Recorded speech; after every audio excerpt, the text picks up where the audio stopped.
Hi, so in this video I'm going to talk about sweep picking. We're trying to do it in a fairly comprehensive manner, giving you all the mechanics you need for both the right and left hands. So if you've never done it before, you'll have everything you need to know. If you've done it already but want to clean up your technique, I'll hopefully address any issues you're having.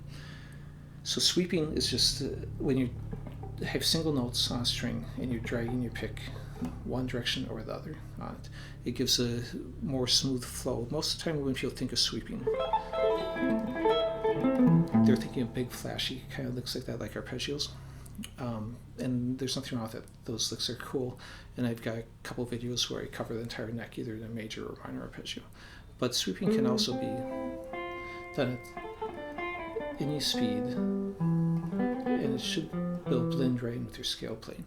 Also, if you do economy picking, that has little mini sweeps in it too, so it's got a lot more versatility than how some people use it. So let's go ahead and jump into what to do with the right hand. So what I don't want to do is give individual picks on each string. What that will do is it'll break the flow, and it also will be slower. So I want to have the notes just go together. I also want to keep my pick relaxed, so when I'm sweeping down, my pick is angling up a little bit. When I sweep back up, my pick angles down. I'm trying to get so you can see my pick easier. What I don't want to do is keep it flat to the string, because then it tends to catch on the string and I can get stuck on it and it can ricochet off differently. So if you keep it relaxed and drag it, or let drop, just muffle the strings and let drop to the string until it rests on the string under it. When you come back the other way, same thing, drag it until it rests on the string above it. This isn't necessarily how you actually play it when you're going fast, but it's the motion you want. This will eliminate the desire to pick individually or separately, or again, if you push too hard through the string, you end up with a strum and all the notes bleed together. You want individual notes. So no matter how slow I'm doing it or how fast I'm doing it, I want to hear each string and not have them all blend together. So again, just let it drop. When you actually are playing this, you're going to do the exact same action. I just might not go all the way to the next string unless I'm continuing down. But if I, let's say on my last note, I might stop short so I can come back quicker. Okay, what you want to do on this hand now, the main things are, you need to pick up your fingers after playing them. So let's say I'm playing a simple pattern like a D minor arpeggio. So it's just 7, 6, 5. It's the top part of this chord. To remember, arpeggio is just the notes of a chord played one at a time. So I'm going to go 7, again, drop it, let it rest on the string underneath for practice. Then pick up the finger, drop it and let it rest, and then pick up the finger, play the last one. So let's do it one more time. So just drop, drop, drop. So in this hand, the most important thing is I pick up the fingers. If I don't, you just get a chord ringing out.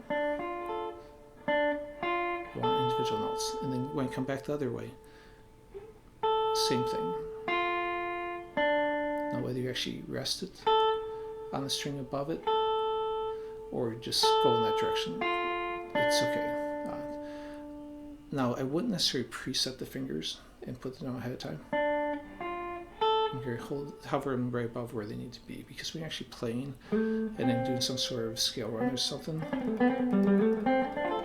not going to have time to preset my fingers, so that you're going to have to put them down on the fly. The other thing that people will run into is when they pick up their finger, it can create noise. And partially that's because you're pushing hard and lifting up quickly, and the string will actually stick to your finger and create a sound. So what we want to practice doing is lifting up more slow.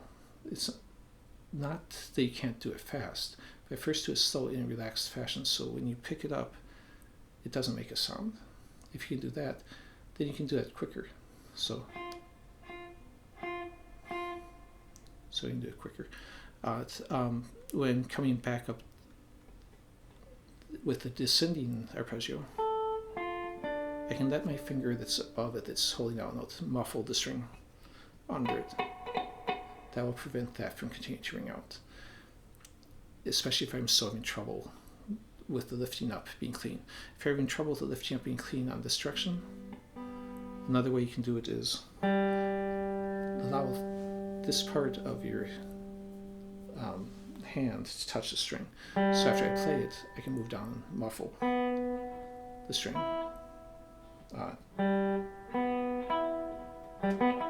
So that's another way you can do it.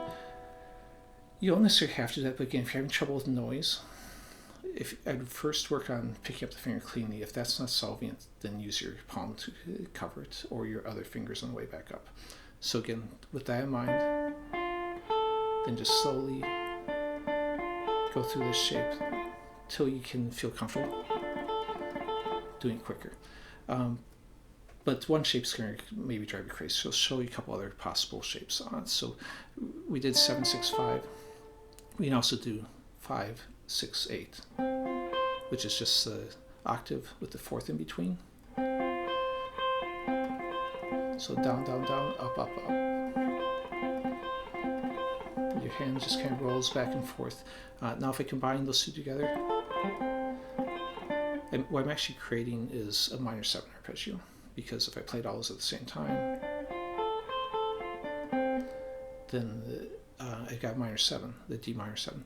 Now we're keeping them separated, not playing them all at the same time, because that allows us to go 3 downs and 3 ups without having to do a hammer down up picking or hammer-ons or pull-offs. So right now we're just going to do 7-6-5, 8-6-5, or 5-6-8, 5-6-7. Now if you want one more variation, you could also do this chord shape, which is like a D major moved up the neck. In this case it would be F major. 5-6-5. And again, you can combine any of those together. I could do my D minor first, and then I did this shape, the 8-6-5, and then I did the 5-6-5. So now you can also, if you're in the key of C major, which is what I'm thinking of right now, I can move all these up 2 frets and do the same ones. So it gives you more possibilities. And I could blend them together by going,